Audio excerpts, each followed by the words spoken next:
오늘 저희에게 주신 하나님의 말씀 누가복음 24장 28절에서 35절 말씀 의지하고 주님의 부활 그 이후라는 제목의 두 번째 말씀을 드립니다.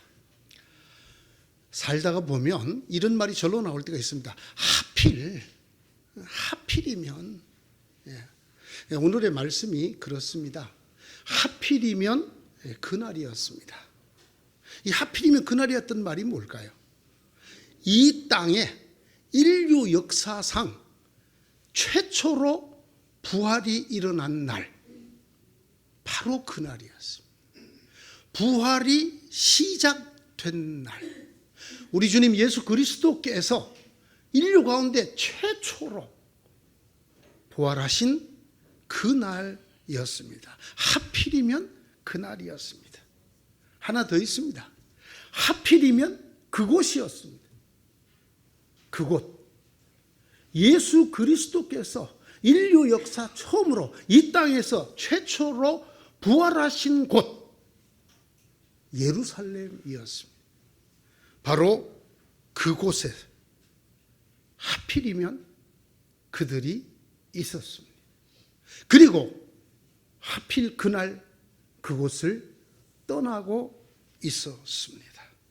주님께서 죽음을 이기고 부활하신 날, 인류 가운데 부활의 첫 열매로 보여주시는 날, 그 귀한 일이 일어난 그곳 예루살렘이며 하필이면 그날 그곳을 떠나가는 사람이 둘 있었습니다.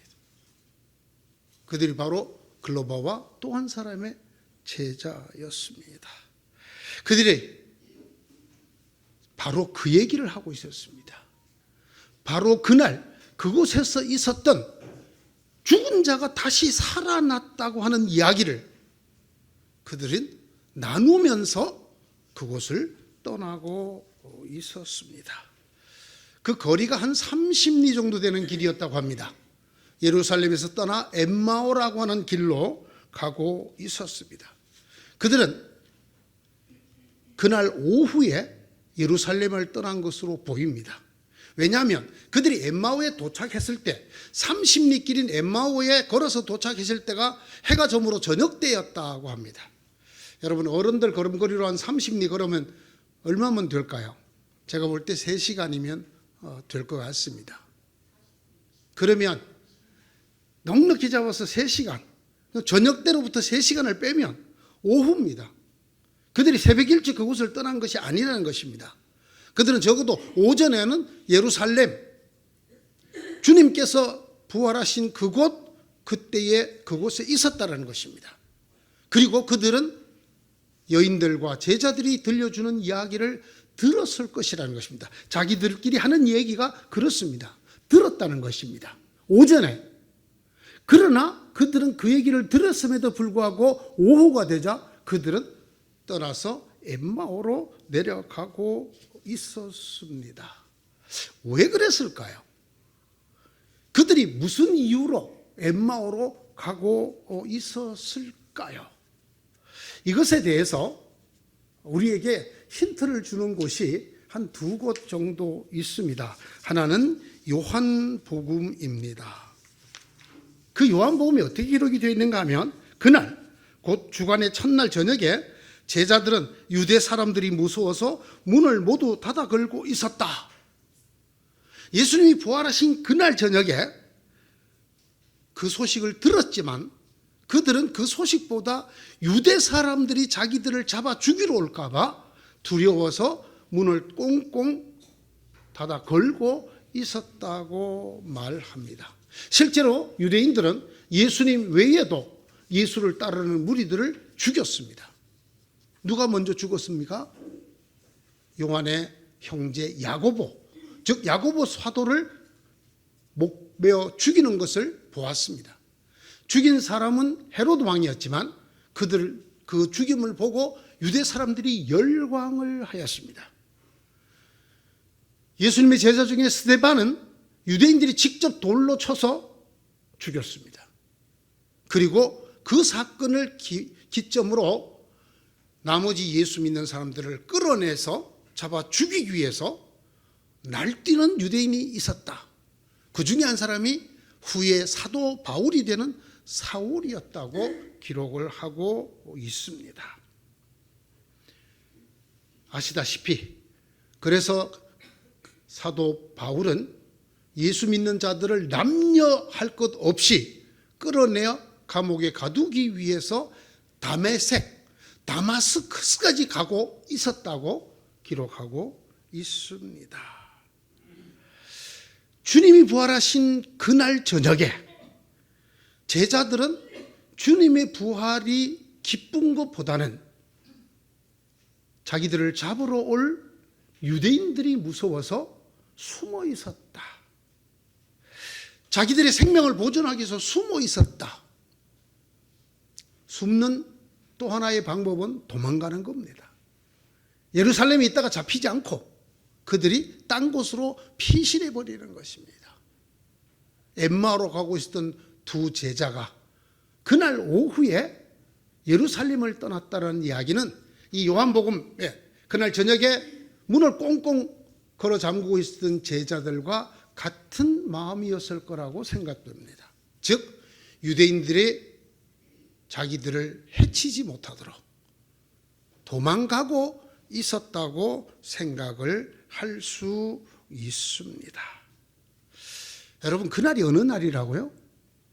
예수님이 부활하신 날, 인류 역사상 최초로 죽은 사람이 다시 살아난, 아니 우리 주님 예수 그리스도가 자신의 말씀대로 살아나신 날, 부활이 시작되는 날이었습니다. 그럼에도 불구하고 그들은 그 소식을 들었고 그곳이었음에도 불구하고 그들은 그곳을 떠나고 있었다. 주님이 부활하신 그때 그곳을 등지고 도망하고 있었다라는 것입니다. 참 안타까운 일이 아닐 수 없습니다.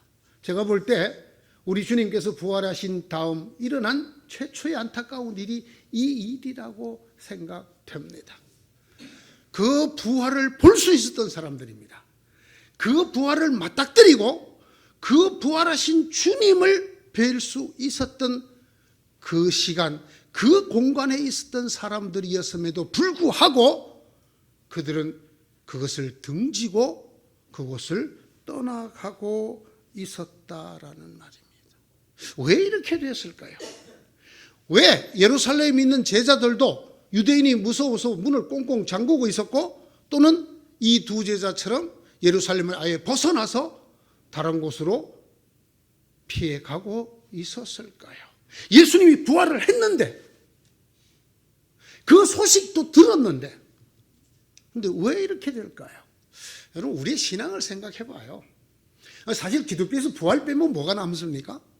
우리가 예수를 믿는다는 말은 예수님의 부활을 믿는다는 말이고 예수님처럼 우리도 부활할 거라는 걸 믿는다는 말입니다. 그런데 우리의 실상은 어떻습니까?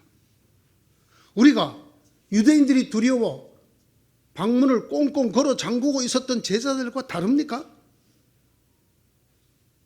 죽으면 죽으리라.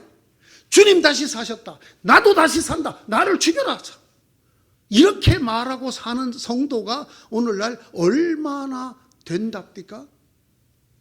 혹은 그 현장, 예수님을 죽이고 또 어쩌면 손을 뻗쳐 그 제자들도 죽일 줄 모르는 그 예루살렘, 그곳이 주님이 부활한 곳이라 하더라도 그들에게 닥칠 육체적인 고난, 박해 먼저 떠올라서 그것을 피하는 이 두 제자와 우리의 삶이 그렇게 다릅니까? 저는 말이죠, 한국 교회가 너무너무 비겁해졌다고 생각하는 사람이에요. 이건 부활을 믿는 종교의 교회가 아니에요. 뭐 이런 교회가 다 있어요. 네? 지금보다 더 어려웠던 시절에 목숨을 걸고 진리를 지키기 위하여 싸웠습니다. 교회가 폐쇄가 될 망정 싸웠습니다. 왜? 부활신앙이 있었기 때문입니다. 그러나 오늘 교회가 어떻습니까?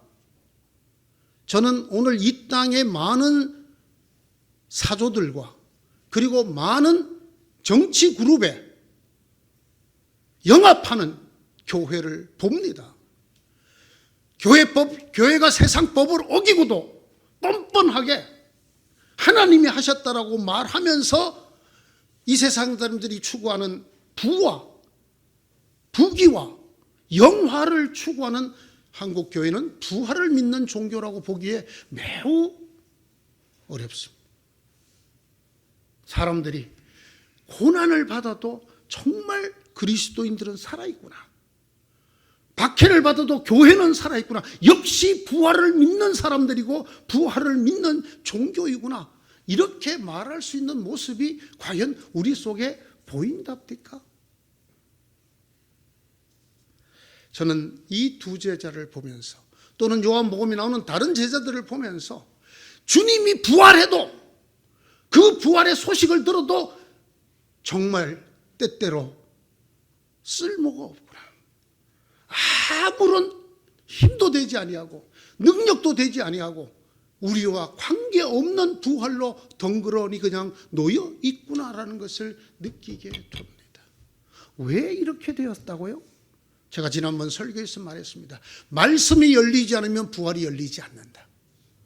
부활의 주님이 내 옆에 서서 내게 계속 말씀해 주시고 계셔도 그 말씀이 내 속에서 열려지지 않으면, 하나님의 말씀이 열려지지 않으면 부활이 보이지 않는단 말이에요. 그렇기 때문에 부활의 날, 부활의 장소에서 부활의 소식을 들어도 그들은 도망가고 그들은 숨을 수밖에 없었다라는 것입니다. 주님이 부활하신 그날, 그 이후 이보다 더 불행한 일이 있습니까? 주님이 부활했는데 그것을 버리고 도망가는, 부활의 소식이 전 세계 교회를 통해서 울려 퍼지는데 우리들의 삶에는 그 부활과 아무런 관계가 없어서 주님의 부활보다 헤롯 왕이나 유대인들이 박해를 할까 봐 더 두려워서 숨거나 도망갈 수밖에 없는 모습. 말씀이 열리지 않아서 그렇습니다. 말씀. 생각해 봅니다. 왜 우리나라 초대교회와 지금이 이렇게 다를까? 그때에 비하면 엄청나게 행복하게 신앙생활을 하고 있고 엄청나게 부흥을 했고 엄청나게 부도, 부귀영화도 누리고 있는데 왜 그 초대교회 목사님들처럼 죽으면 죽으리다 하고 하나님의 말씀을 외치고 악을 경고하고 권력 앞에서 우리를 강제로 점령하고 있던 일본을 향해서도 진리를 말하던 그분들은 왜 우리와 달랐까?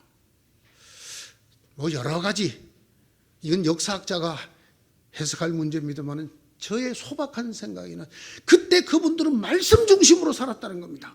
여러분, 우리나라에 쪽복음이 들어오고 말씀을 전해주는 권서라는 사람들이 우리 여자 신방전도사 이전에 있었습니다. 성경을 권하는 사람들, 권서, 그들은 농한기가 되면 겨울에 일주일, 보름, 심지어는 한 달씩 교회에 모여서 먹을 쌀과 솥단지를 갖고 와서 걸고 밥을 해먹으면서 하나님의 말씀을 배웠습니다. 그것이 사경회였습니다. 사경회. 성경을 샅샅이 가르쳐주는. 그러나 여러분, 언젠가부터 사경회는 붕해가 되고 말았습니다.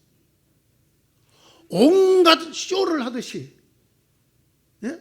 말씀을 배우는 것이 아니고 회개하라, 기도하라, 말씀을 놓고 딴 것을 더 가르치는 이런 것으로 바뀌어요. 아니나 다를까, 이렇게 부흥에 잘하던 목사님 한 분이 이번에 국회의원 나왔더군요.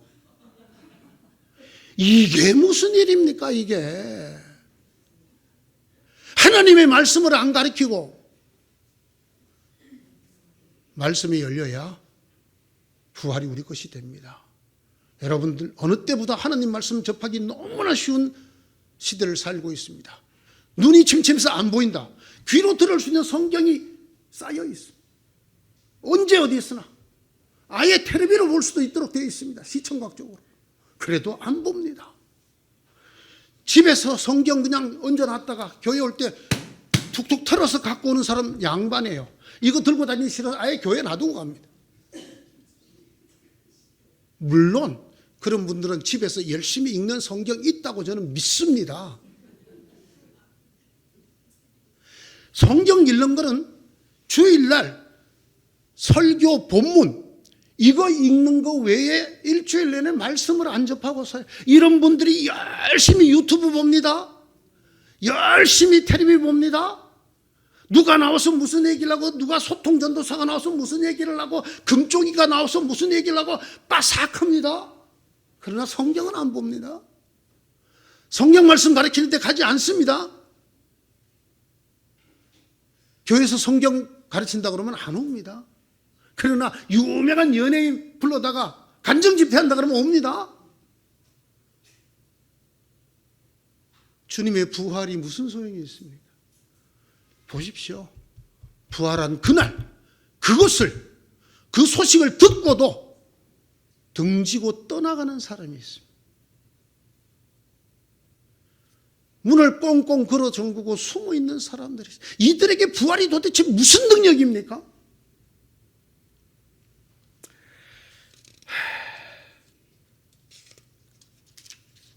긍정적으로 설교해 달라는 요청이 있습니다. 이렇게 자꾸 비판하고 꾸짖지 말고 대안을 제시해 달라. 네. 이들의 눈이 어떻게 열렸을까요? 이랬던 이 사람들이 눈이 열렸습니다. 그래서 주님의 부활을 보게 됐고 부활하신 주님을 만나게 되었습니다. 그러자 이들의 삶이 변했습니다. 어떻게? 도망가던 그들이 다시 즉시 일어나 어디로? 예루살렘으로 들어갔습니다. 그리고는 자기들이 만난 주님, 부활하신 주님을 이야기해주는, 전하는 사람들이 되었습니다. 어떻게 그렇게 되었을까요? 첫째, 하나님의 솔선적인 은혜 때문에. 이 말이 굉장히 어려운 말인데 굉장히 중요한 말이어서 제가 그대로 씁니다. 솔선. 내가 뭘 솔선한다는 건 내가 먼저 한다는 말이죠. 하나님이 우리에게 솔선적으로 다가오신다는 말입니다. 무슨 말이냐? 아무도 하나님을 찾지 않지만 하나님이 그 아들을 우리에게 보내주셨어요.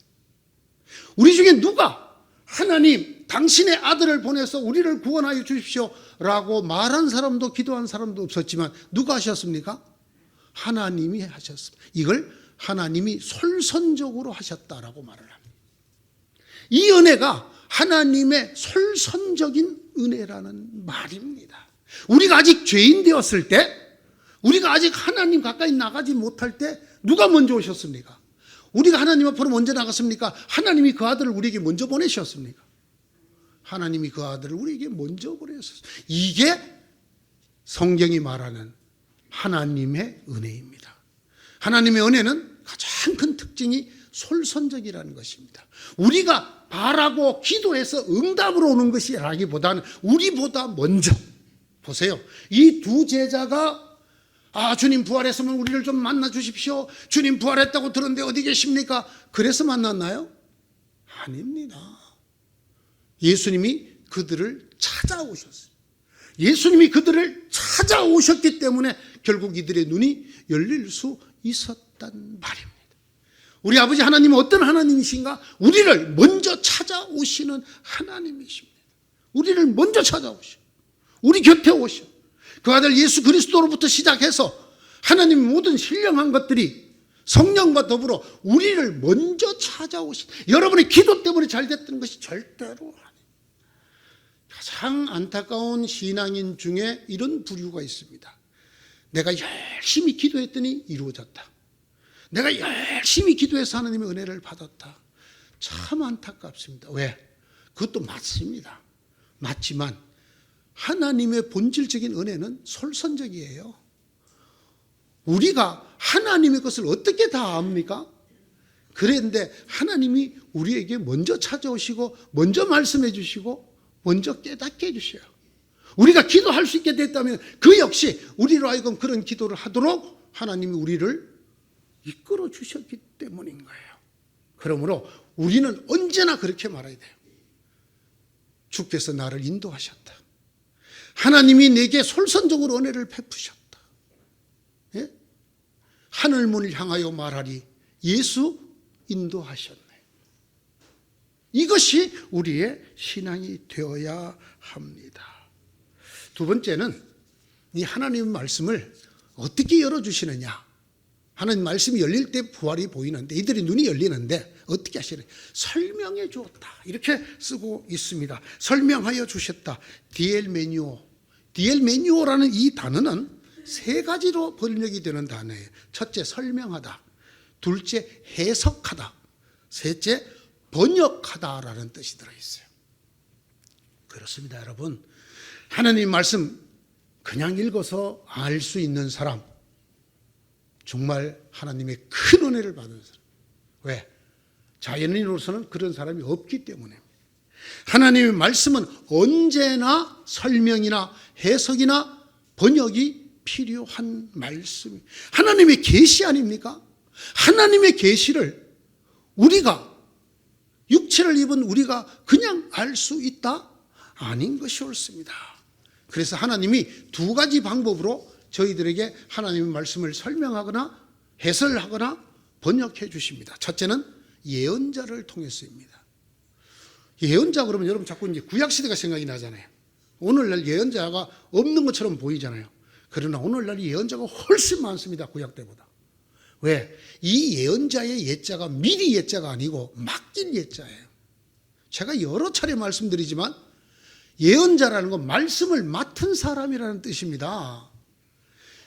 예언, 일어날 일을 미리 얘기하는 것, 그것은 미리 예자를 씁니다. 예상 문제 할 때, 미리 일기예보할 때 미리 하는 것입니다. 그러나 여러분, 돈을 은행에다가 맡기는 걸 뭐 한다고 그래요? 예금한다고 할 때 예자는 다른 한자를 써요. 그건 무슨 예자예요? 미리 예자가 아니잖아요. 미리 돈 아니잖아요. 맡긴다. 어디다가 맡긴다? 은행에다 돈을 맡기는 걸 뭐라고 불러요? 예금이라고 그러잖아요. 예언, 말씀을 맡긴단 말이에요.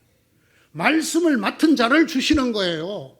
구약의 선지자들, 예언자들 뿐만 아니라 오늘날 전 세계에 목사라는 사람들, 이 사람들이 주기능이 뭐예요? 하나님의 말씀을 가르치고 하나님의 말씀을 해설하고 하나님의 말씀을 번역해 주는 사람들이. 설교가 무엇입니까? 그 하나님의 말씀을 설명하고 해석하고 번역해서 여러분에게 들려주는 시간이에요. 그런데 이렇게 많은 말씀을 맡은 목사들이 많은 한국이 왜 이렇게 됐을까요? 하나님이 맡겨준 말씀 안 하고 딴소리 하니까. 하나님이 주신 말씀 설명하고 해석하고 번역해서 전하지 않고 딴소리 하니까.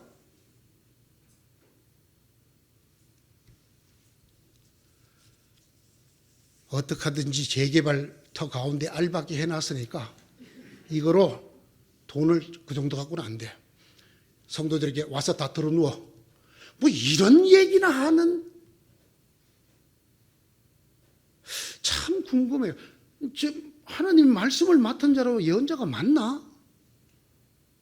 물론 저를 도리어 봅니다. 너는 하나님 말씀 맡은 대로 제대로 잘 전하고 있니? 물 안 타고? 거기다가 네가 하고 싶은 말 덧보대지 않고? 그런 유혹 많이 받습니다. 그러나 나는 하나님의 말씀을 맡은 자.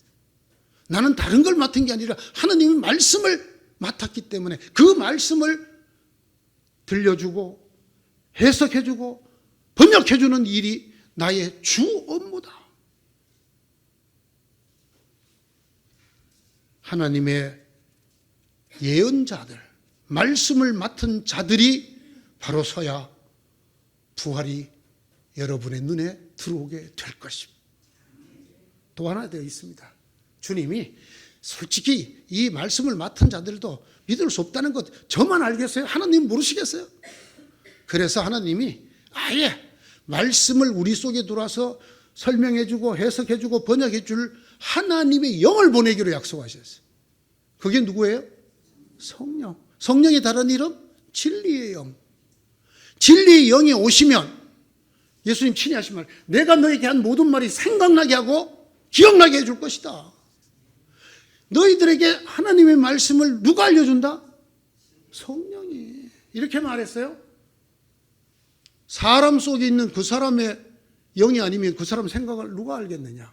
이와 같이 하나님의 생각을 하나님의 영이 아니면 누가 알겠느냐. 그러니까 우리에게 하나님의 말씀을 풀이해주고 설명해주고 번역해주는 가장 훌륭한 선생은 누구라? 성령 하나님이에요. 성령 하나님. 이 성령 하나님을 이미 예수님께서 말씀하셨고 보내준다 하셨고 보내주셨습니다. 그러므로 우리가 반드시 하나님 말씀을 들을 때나 읽을 때나 전할 때 기억해야 됩니다.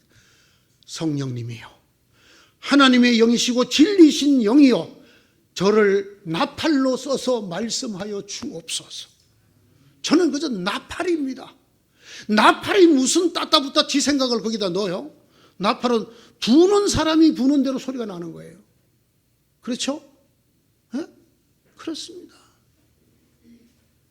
성령 하나님을 통해서 우리에게 말씀을 풀어주실 때, 설명해 주실 때, 심지어는 번역해 주실 때, 이걸 바르게 하는 자가 바른 목자요, 이걸 항상 강구하는 자가 바른 신앙이에요. 성령께서 주의 종들을 통해서나 혹은 친히 말씀을 열어주실 때에 그들의 눈이 열리더라. 세 번째, 오늘의 주제는 이겁니다. 예수님이 그들과 함께 머물러 계실 때에 그들의 눈이 열렸더라라는 말씀입니다. 28절 29절을 제가 다시 읽겠습니다. 그 두 길소는 자기들이 가려고 하는 마을에 가까이 이르렀다. 그런데 예수께서는 더 멀리 가는 척 하셨다. 그러자 그들은 예수를 만류하여 말하였다. 저녁 때가 되고 날이 이미 저물었으니 우리 집에 묵으십시오. 예수께서 그들의 집에 묵으려고 들어가셨다. 이게 결정적이에요. 이게 예수님하고 그냥 길을 같이 걸어가는 게 아니라 예수님이 그들과 함께 묵으셨다. 우리와 함께 묵으사이다. 그랬더니 예수님이 그들과 함께 묵으시려고 그들의 집에 들어갔다. 이렇게 묵으러 들어갔다. 옛 번역은 유하였다라고 되어 있습니다. 머물 유자를 써서 유하였다라고 썼는데 같이 머문다라는 것입니다. 같이 머문다. 여러분, 이건 이스라엘 백성들에게 있어 아주 중요한 습관이에요. 여러분, 아브라함이 길 가는 나그네를 강권하여 대접했는데 대접하고 보니까 천사였어요. 하나님이 천사였어요. 이 이래로 이스라엘 백성은 나그네 대접하는, 강권하여 우리 집에 와서 묵으십시오 하고 불러들이는 것을 최고의 호의로 생각한 사람. 자, 이 두 사람이 그랬단 말이에요, 예수님에게. 그런데 여기 우리가 주목할 말이 하나 더 있어요. 우리 집에 묵으십시오 이렇게 썼어요. 우리 집에. 그래서 예수님께서 저들의 집에 묵으러 들어가셨다. 여기서 우리가 엠마오로 가는 길이 무슨 길이었는가를 하나 더 알 수 있습니다. 아마 그들의 고향이었을 것이에요. 그래서 예수님 따라다니는 일, 부활하던 날 아침에 청산하고 어디로 가? 유대인들의 박해돌 피할 겸 옛날로 돌아가는, 우리 집으로 갔어요. 우리 집으로. 당시에는 아주 우대하는 손님을 모셔드리면 식탁에서 그 사람이 기도하게, 그래서 축사하시고 예수님이 떡을 떼어 나누어 주었습니다. 함께 계신다. 예수님이, 부활하신 예수님이 우리와 함께 계실 때에 우리의 눈이 열린다 그 말이에요.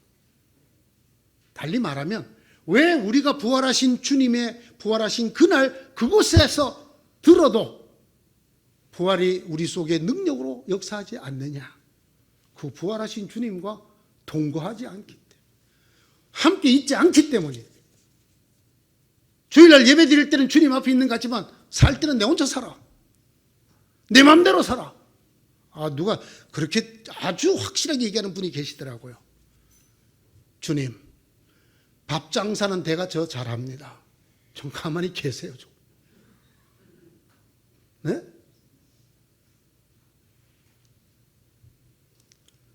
제가 교육전도서 때 담임 목사님을 따라 신방을 갔습니다. 마침 그 집에 자녀가 제 학생이었기 때문에 같이 갔는데 아주 큰 음식점을 하고 있었어요. 아주 잘하는 음식점을 하고. 거기 가서 예배를 다 드리고 이제 식사가 나왔어요. 담임 목사님이 신방 말씀을 전할 때 안 하시더니 그 음식이 나오니까 한 말씀 하셨어요.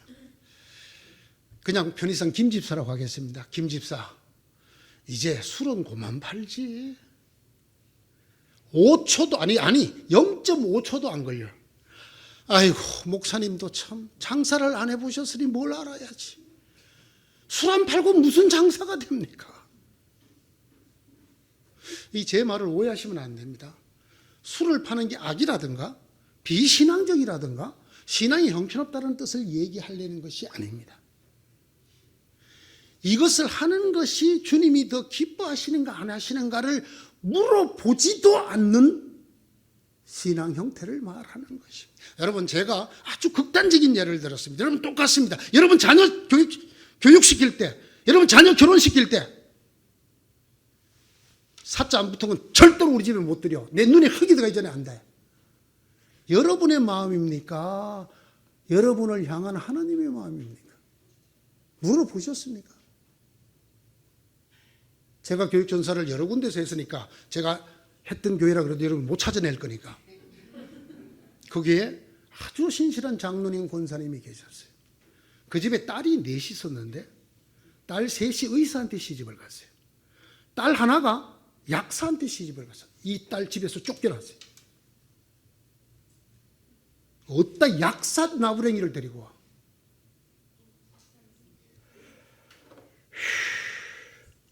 의사를 사위로 드릴 때는 하나님의 영광 받아소서, 하나님의 은혜입니다. 약사 나부랭이 나가 노는.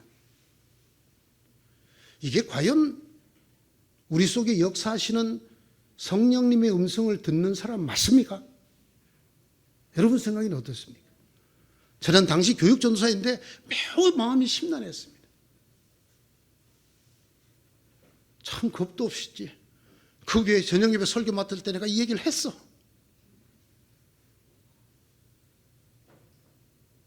예수 이렇게 믿으면 안 된다고. 사랑하는 성도 여러분, 예수님의 또 다른 이름이 뭡니까? 아들 낳으려니 이름을 예수로 하라. 예수 구원자라는 뜻이죠. 여호와는 구원이시다라는 뜻인데 또 하나 이름이 있었어요. 이 이름을 임마누엘이라 하래라. 임마누엘은 번역한 적 하나님이 우리와 함께 계시다. 이거잖아요. 머무르신다는 거죠.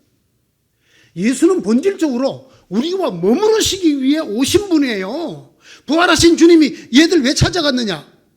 같이 머무르기 위해서. 저녁이 돼갖고 이들은 동네에 다 와서 더 가려고 그러니까 예수님은 짐짓 더 가는 척 하니까 붙들었어 막. 저희 집에 묵으십시오. 묵으십시오. 그래서 예수님 못 이긴 척하고 그들의 집에 묵으러 들어가셨다.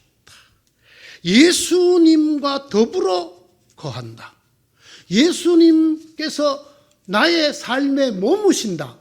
예수께서 나의 사업장에 머무르시고 예수님께서 나의 생활 터전에 머무신다. 여러분, 이것이 대단히 중요한. 들어와 우리와 함께 머물러 주십시오. 그들의 이 간청이 결정적이었습니다. 이로써 그들의 눈이 열리게 되었고, 이로써 부활하신 주님을 뵙게 되었고, 이로써 주님이 길에서 했던 말씀이 새로하면서 그때 참 그래서 마음이 뜨거웠구나, 이런 것을 이야기하게 되었습니다. 그리고 비로소 도망 나온 그 예루살렘으로 즉시 돌아가게 된 삶이 정말로 부활하신 주님과 더불어 사는 삶으로 바뀌게 되었습니다. 언제요? 주님, 들어와 저와 머물러 주옵소서.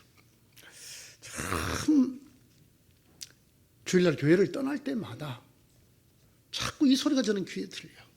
옛날에 어디서 들은 말인데, 오늘날의 대부분의 성도들은 교회를 와서 주님을 만나고 교회를 나갈 때는 주님 다음 주에 뵙겠습니다. 하면서 주님을 교회 안에 계시게 하고 바깥에서 문을 잠그고 간대. 못 나오시게. 주님, 그럼 다음 주에 뵙겠습니다. 그리고 일주일 동안은 뭐 없이 살아? 주님 없이. 주님 없이. 주님, 정치는 제가 더 잘해요. 정치. 예? 한때 무슨 당의 당대표를 맡은 사람이 전도사라 그러죠? 황 무슨 교 아닌가 뭐 하는 사람? 예? 정치는 누가 더 잘해? 여러분, 요번에 계양을인가에 나왔던 후보자 두 사람 다 교회에 가서 예배드리더군요. 부활절에.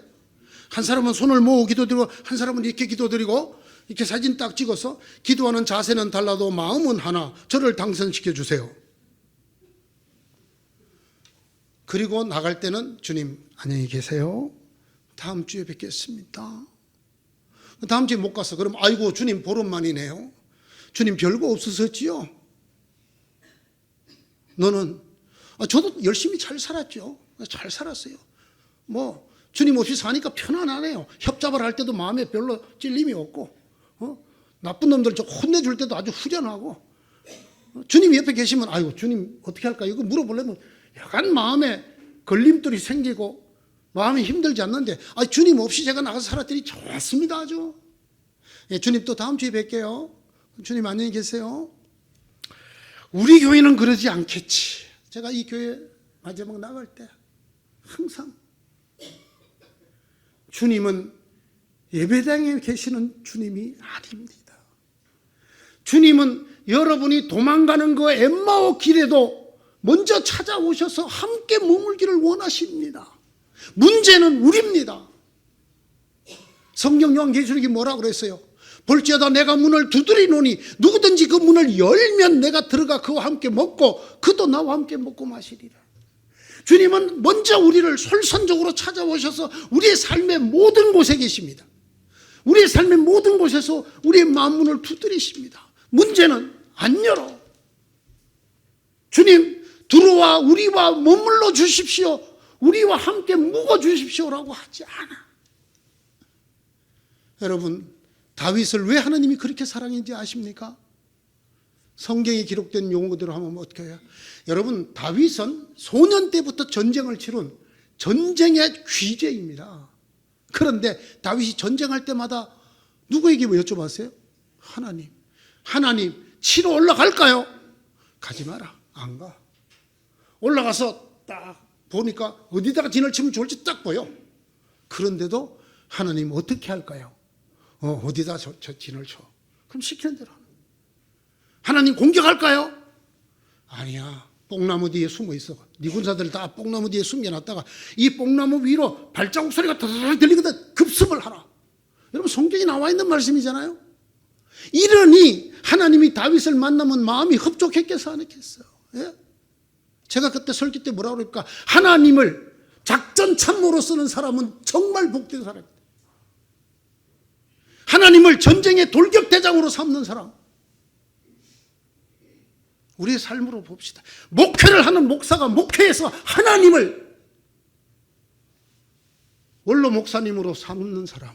아니 하나님을 담임 목사로 삼고 나는 부목사이옵니다.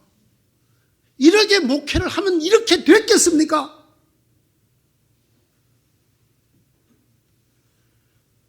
사업터에서 집에서 주님이 여러분과 머물시기를 원합니다. 네? 왜 예수님이 이 땅에 오셔서 최초로 일으킨 기적을 결혼식장에 가서 포도주 만들어 준 것인지 아십니까? 제가 이 설교를 했잖아요. 주님이 우리 삶에 아니 오시는 곳이 없다라는 것입니다. 우리가 생각할 때는 여기는 주님 안 계셔. 여기는 더러운 곳이야. 아이고 저기는 거룩한 저기는 그렇게 하나님을 여기는 계시고 저기는 안 계시게 만들면 안 돼요. 하나님은 여러분의 삶의 모든 곳에 함께 계시기를 바라요. 주님 들어오셔서 저희와 묵으십시오. 저희 집에 머물러십시오. 그날 그 사람들이 주님을 만나게 되었고 주님의 부활의 권능으로 살아가게 되어졌습니다. 안타까운 얘기하고 끝내겠습니다. 하필 그날, 하필 그곳을 떠나는 참 뭘 해도 안 되는 인간들이 있어요. 하필이면 부활하신 그날, 부활하신 그 현장을 등지고 떠나는 아주 인류 가운데 최고로 불행했던 이 두 사람. 그러나 결국은 부활의 주님을 만났죠. 그리고 그들의 삶이 완전히 부활의 능력으로 살게 됐죠. 어떻게? 하나님이 먼저 찾아와시고 그 말씀을 성령과 더불어 풀어주시고 무엇보다도 그들이 저희와 함께 유하사이다, 저희 집에 들어와 묵으십시오라고 초청했을 때, 사랑하는 성도 여러분, 이제 부활절 2주밖에 안 지났어요. 한국 사회에 부활이 안 보이지 않습니까? 왜? 이 부활한 주님 여러분의 삶에 초청하십시오. 여러분이 뭘 하든지 여러분의 삶에, 여러분 자녀들의 삶에 이 부활하신 주님이 들어와 거하실 수 있도록 초청하실 때에 여러분의 삶이 부활하신 주님과 동행하는 삶, 그 능력으로 사는 삶이 됩니다. 참 우리가 하나님에게 기도하고 받고 싶은 게 많죠? 예. 그 받고 싶은 게 많은 사람 꼭 기억해야 돼요. 어떻게 하면 됩니까? 주님이 우리 집에 들어와 살기만 하면 되는데 뭐. 주님이 내 삶에, 내 계획에, 내 삶의 터전에, 내 궁리하고 연구하는 일에 주님이 모시면 되는데. 볼지어다 내가 문 밖에 서서 문을 두드리노니 누구든지 그 문을 열면 내가 들어가 그로 더불어 먹고 마시고 그도 나와 더불어 먹고 마시리라. 이 축복이, 이 말씀이 여러분에게 이루어지기를 축원합니다. 바로 이 글로버와 다른 제자처럼 주님을 모셔 드림으로 온전히 가려졌던 그들의 눈이 열려지는 귀한 역사가 여러분 모두에게, 그리고 여러분이 모여있는 이 교회 위에 이루어지기를 축원합니다. 기도합시다. 주님, 저희 속에 들어와 주십시오. 저희들의 생각 속에 들어와 주시고 저희들의 삶 속에 들어와 주시고 저희들의 거처에 들어오시고 저희들의 사업에 들어오시고 저희들이 하는 모든 것들에 들어와 거하여 주옵소서. 주님의 뜻을 말하면서도 내 뜻대로 사는 이 안타까운 사람에서 주님 무엇을 하든 주님의 말씀대로 주님을 모시고 살면서 그 말씀대로 사는 자가 되도록 은혜 위에 은혜를 베풀어 주시옵소서. 다윗같이 되기를 소원합니다. 주님, 글로버와 또 다른 제자처럼 되기를 소원합니다. 주님, 저희와 함께 묵어 주시옵소서. 저희 곁에 유하여 주옵소서. 저희들의 기도가 되게 하시고 이 응답이 저희들 삶에서 나타나게 사랑과 은총과 자비를 베풀어 주옵소서. 예수님 이름으로 기도드리옵나이다. 아멘.